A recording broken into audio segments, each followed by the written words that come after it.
Takže teď bychom se podívali na tu 21. otázku. Ta 21. otázka zní, co je to izokvanta, jak je možné ji popsat matematickou rovnicí a jak graficky, čím se řídí vzdálenost mezi izokvantami, konstruovanými pro různé velikosti produkce. Takže my to vlastně uděláme tak, že nejdřív si teda vlastně ukážeme jakoby graficky, co to vůbec ta izokvanta vlastně je. Jo, a potom si jakoby řekneme teda, co to teda konkrétně je a taky jak se to vlastně matematicky dá vyjádřit.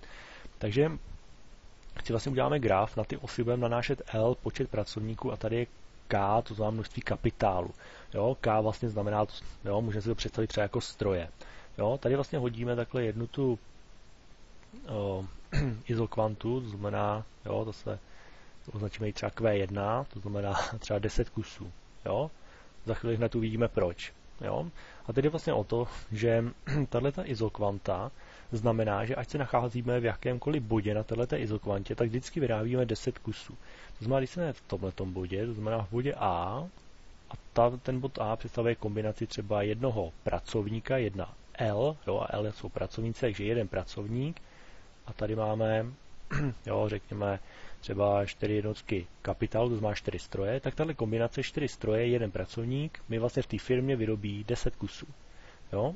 Pak taky můžeme být v bodě B, což je zase jiná kombinace, že jo? To znamená třeba 2 pracovníci a řekněme například 3 stroje. Jo? A to znamená, že tato kombinace 3 stroje, 3 jednotky kapitálu a 2 pracovníci mi zase vyrobí 10 kusů, protože jsme na jedné izokvantě. Jo? Jinak řečeno, když to vlastně zobecníme, tak ta izokvanta znamená, že ať jsme kdekoliv na té izokvantě, v jakémkoliv bodě, tak vždycky vyrábíme tohleto množství. To znamená, vždycky vyrábíme 10 kusů. Jo? Ať jsme v tomhle bodě, nebo v tomhle bodě, nebo v tomhle bodě, jo? A tak dále. To znamená, ať jsme v jakýmkoliv bodě, tak vždycky vyrábíme 10 kusů. Jo? Ono právě, proto se tomu říká izokvanta. Izo znamená stejný a kvanta znamená množství. Jo? Takže stejné množství, jinak řečeno, tohle je křivka stejného stejného množství. Jo? Kvanta je množství. Jo, takže křivka stejného množství, to znamená, jsme v jakémkoliv bodě, tak vždycky vyrábíme stejné množství, v našem případě 10 kusů. Jo? Tak, teď ještě otázka, jak to vlastně vyjádřit nějakým způsobem matematicky. Všimněte si tady toho, jak jsme se posouvali z bodu A do bodu B, tak vlastně, když jsme zvýšili počet pracovníků, tak se kleslo vlastně to množství kapitálu. Jo? Zvýšili jsme množství pracovníků, tak pokleslo množství kapitálu. Když to trochu zevšeobecníme, tak když prostě měníme L, tak se mění K. Jo? To znamená, jinak řečeno, bychom to mohli zapsat takhle, ne? Že K je funkcí L. Jinak řečeno, že to, kolik mám K, závisí na tom, kolik mám L. Jo? Když prostě zvyšuju L, tak K mi klesá. Když prostě měním L, tak K se mění. Jo? Takže tohle je vlastně zápis téhleté izokvanty, jo, a ten zápis mi teda říká, že když se mění L, tak se taky musí změnit K. Co jsme si tady ukázali. Když se změnilo L, tak se i K muselo změnit. Jo? Takže tohleto by byl matematický zápis vlastně té izokvanty. Tak, teď je tam druhá část té otázky, čím se řídí vzdálenost mezi izokvantami. Ta vzdálenost vlastně mezi izokvantami se řídí pomocí takzvaných výnosů z rozsahu. Ano, výnosy z rozsahu. Tak. Co to vlastně znamená? To znamená, že my vlastně jakoby máme takové 3 základní typy výnosů z rozsahu. První jsou takzvané konstantní. Konstantní výnosy z rozsahu. Co to znamená? To znamená, že my když v podstatě si to jakoby nakreslíme graficky, no, takže tady L, tady K, zase počet pracovníků, počet kapitálu, stejně jako tady, jo. Tak, a teď si v podstatě nakreslíme jakoby jednu tu izokvantu, která bude představovat Q1, to znamená 10 kusů, jo. A tady si vlastně vyznačíme nějaký základní bod, jo, že jsme třeba v tomhle bodě, jo. To znamená, máme jednoho pracovníka, jedno L a jeden stroj, jednu jednotku kapitálu, jo. Tak. A jak už víme, tak v tomhle bodě vlastně vyrábíme těch 10 kusů, že jo. Teď jde o to, že když v podstatě budu chtít tohleto množství jakoby zvýšit zase o 10, jo, tak se dostanu na Q2, 20 kusů, to znamená, jakoby zvýšil jsem tak, že jakoby o 100%, ne? Jo, tak jde o to, že vlastně tady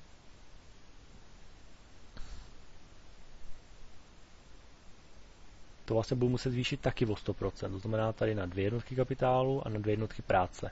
A dostanu se do tohohle bodu a budu vyrábět 20 kusů. Jo? To jinak řečeno to vlastně znamená, že když přidám jakoby 100% kapitálu a 100% práce, tak se mi i o 100% zvýší to množství z 10 na 20. Jo? Teď, kdybych chtěl třeba přidat ještě dalších 10 kusů,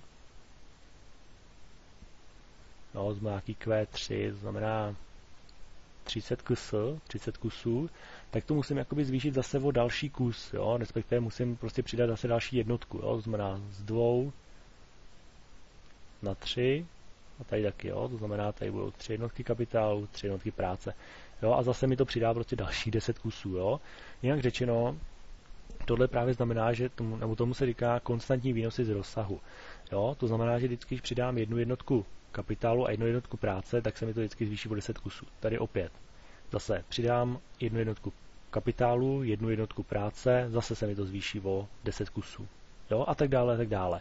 To znamená, že vlastně tyhle ty vzdálenosti mezi těma izokvantama, jo? Tyhle ty vzdálenosti, tahle a tahle, ty jsou stejný, jsou jinak řečeno konstantní, protože tohle to zvyšují pořád o stejnou část. Jo? Takže u konstantních vlastně jde o to, že ty vzdálenosti mezi izokvantami, jo? Takže ta vzdálenost, jo, mezi těmi izokvantami je stále stejná. Jo? Ta vzdálenost mezi izokvantami je prostě stále stejná, jo? Ta vzdálenost, a potom tahle, jo, a takhle se mohli pokračovat dál. A pořád by tam byla jakoby ta stejná vzdálenost mezi tím, jo? Tomu se říká konstantní, jo? Protože jakmile to zvyšujeme prostě o tu jednotku, tak vždycky se mi to zvýší zase o těch 10 kusů. Jo? Zase o jednotku a zase o 10 kusů, protože je to konstantní, je to pořád stejný. Jo? Tak, teď si ukážeme ten druhý typ. Teď jsme měli konstantní výnosy z rozsahu, tak teď si ukážeme ty rostoucí. Jo, rostoucí výnosy z rozsahu. Jo, to v podstatě jakoby znamená, že když zase budeme mít tadyhle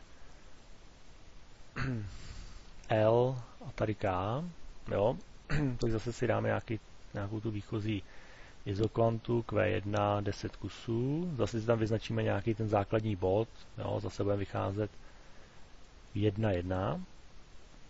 Tak, a teď jde o to, že já teď ale, když chci přidat další 10 kusů, má z 10 na 20, tak vlastně jakoby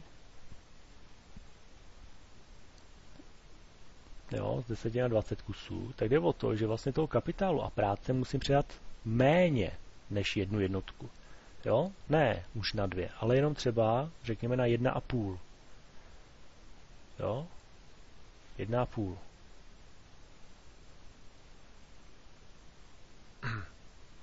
Jo, jinak řečeno, když se na to podíváme tadyhle v procentech, tak když tohle vlastně zvýším množství kapitálu o 50% a tohle taky o 50%, tak tohle se mi zvýší o 100%. Jo? Tomu se říká rostoucí výnosy z rozsahu. Jo? A teď jde o to, že když chci přidat ještě dalších 10 kusů, tak vlastně, jo, tak tady budeme mít nějaký Q3, 30 kusů, jo, a to vlastně znamená, že musím přidat ještě méně. Jo? To znamená, tady jsem přidal jakoby o žádná celá 5, tady taky o žádná celá 5, tak teď přidám třeba už jenom o žádná celá 2 na 1,7.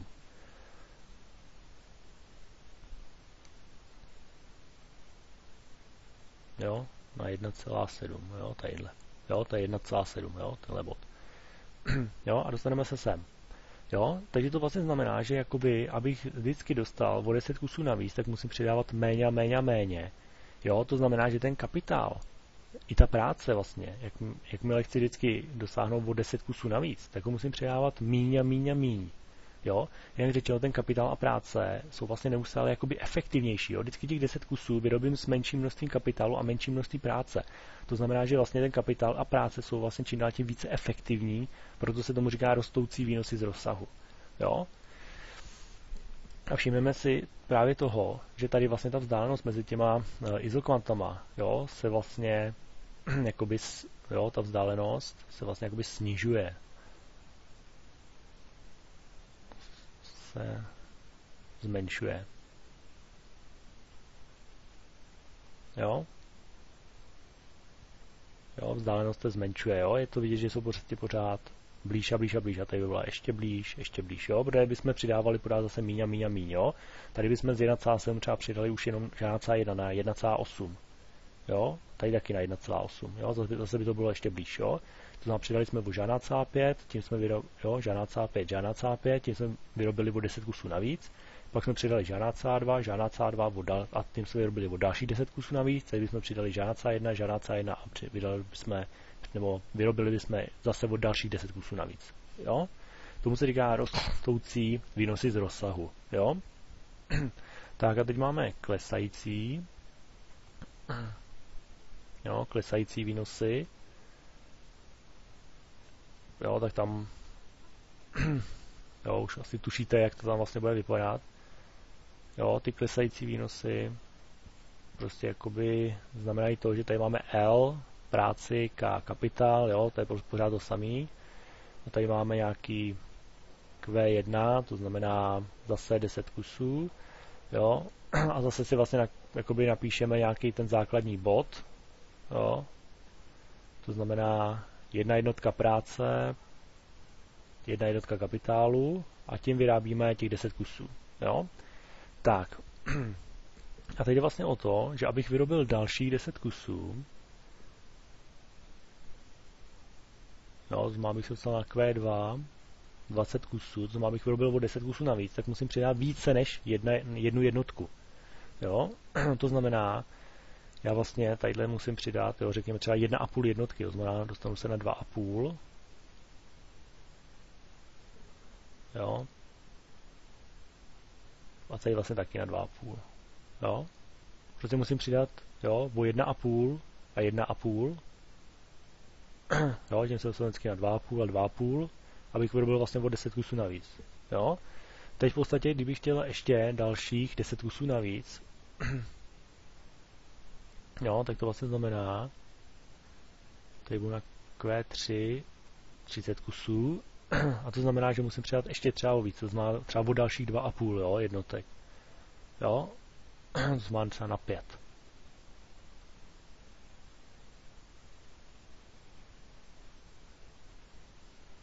Jo? Tak, tady v podstatě teda jakoby jde o to, že my když jakoby chceme vždycky vyrobit po 10 kusů navíc, jo, to znamená z 10 na 20 a z 20 na 30, tak musíme přidávat pořád víc a víc toho kapitálu a víc práce, jo, to znamená výchozí stav 1,1 a vyrobili jsme 10 kusů. Teď jsme přidali vlastně kapitálu o 1,5, tady práce taky o 1,5 a vyrobili jsme další 10 kusů. Potom jsme přidali kapitálu o 2,5, práce taky o 2,5 a vyrobili jsme další 10 kusů. Jo? To znamená, že právě tomu se říká klesající výnosy z rozsahu, protože je vidět, že aby jsme vždycky vyrobili o dalších 10 kusů, tak toho kapitálu i práce potřebujeme pořád víc a víc a víc. Jo? To znamená tady o 2,5, tady o 1,5, tady o 2,5. Tady to samé, jo? O 1,5, tady o 2,5. Jo? Potřebujeme pořád prostě víc a víc práce a kapitálu, aby jsme vyrobili, jo, vždycky o těch 10 kusů navíc. To znamená, ten kapitál i práce jsou čím dál tím méně efektivní. Tím pádem proto se tomu říká klesající výnosy z rozsahu, jo? Protože práce i kapitál, teda práce a kapitál jsou čím dál tím méně efektivní, protože aby jsme vždycky vyrobili dalších 10 kusů, tak toho kapitálu i práce pořád potřebují víc a víc a víc a víc. Jo? Tak. A tady v podstatě si můžeme teda všimnout, že vlastně ty vzdálenosti, oni se pořád neustále, jakoby ta vzdálenost se vlastně zvyšuje, že jo. Vzdálenost se zvětšuje.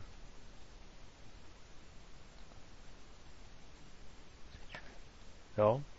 Prostě ta vzdálenost je čím dál tím větší a větší a větší. Jo, mezi tím. Tadyhle je takováhle vzdálenost a tady už je větší. Jo? Tady by byla ještě větší a tak dále. Jo? Takže to jsme v podstatě teda probrali všechny ty výnosy z rozsahu, to znamená u konstantních jde vlastně o to, že ta vzdálenost je pořád stejná, u rostoucích jde o to, že ta vzdálenost je čím dál tím menší a menší a u klesajících je čím dál tím větší a větší a větší. Jo? Jo, to znamená, že prakticky dá se to zapamatovat tak, jakoby konstantní jsou jasný, že jo, tam prostě ta vzdálenost musí být pořád konstantní, pořád stejná, jo. U rostoucích tam jde o to, že vlastně jak ten kapitál a práce jsou čím dál tím efektivnější, že jo, má i prostě ta efektivnost rostoucí, tak ty vzdálenosti se vlastně čím pořád zmenšujou, jo, a u klesajících, protože to vlastně ten kapitál a práce jsou čím dál tím méně efektivní, ta efektivnost neustále klesá, takže klesající výnosy z rozsahu, takže ty vzdálenosti jsou čím dál tím větší. Jo, to znamená, vždycky je to jakoby obráceně. Jo. U rostoucích ta vzdálenost se snižuje, u klesajících se naopak zvětšuje. Jo, vždycky je to obráceně. Jo, a podle toho se to jde zapamatovat. Jo. U rostoucích výnosů z rozsahu ty vzdálenosti klesají, u klesajících výnosů z rozsahu ty vzdálenosti neustále rostou. Jo. Takže to jsme teda odpověděli vlastně na to, teda, co to je izokvanta, jak je možné ji popsat matematicky a jak graficky. To jsme vlastně řešili tady, co to je izokvanta, tady jsme měli graf, tady matematický zápis. No a potom, čím se řídí vzdálenosti mezi izokvantami konstruovanými pro různé velikosti produkce. Jo, a to jsme asi vlastně vyřešili tady. Jo, to byly ty výnosy z rozsahu konstantní, rostoucí a klesající.